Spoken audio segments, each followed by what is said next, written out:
अरे बोला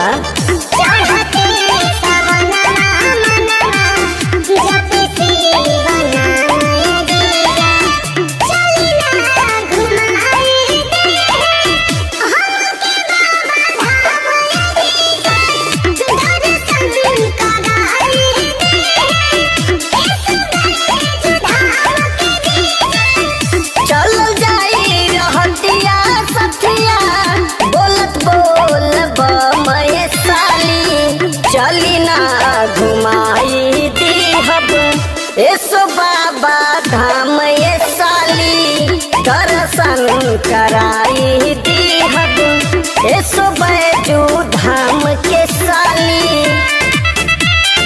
बोल बम जय शिव जय शिव।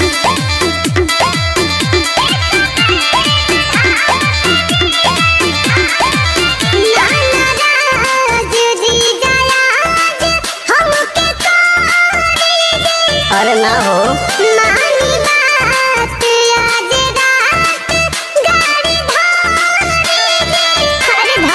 अरे पूरा धर लेता नहीं।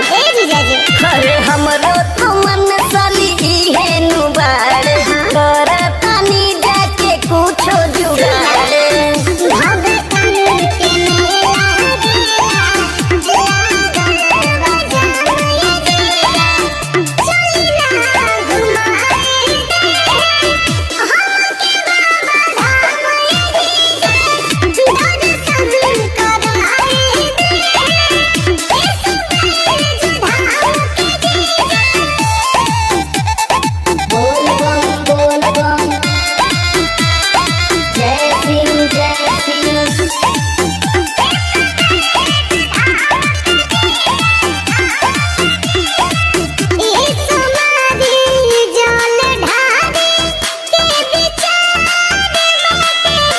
अच्छा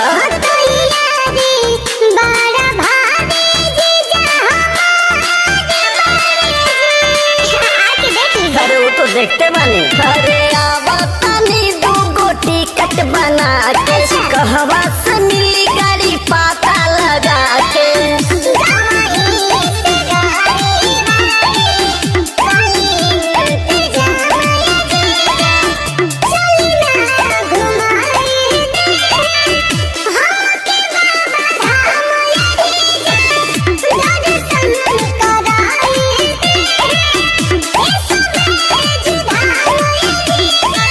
अरे चला ऐसो तोहरो के घुमाइए दही।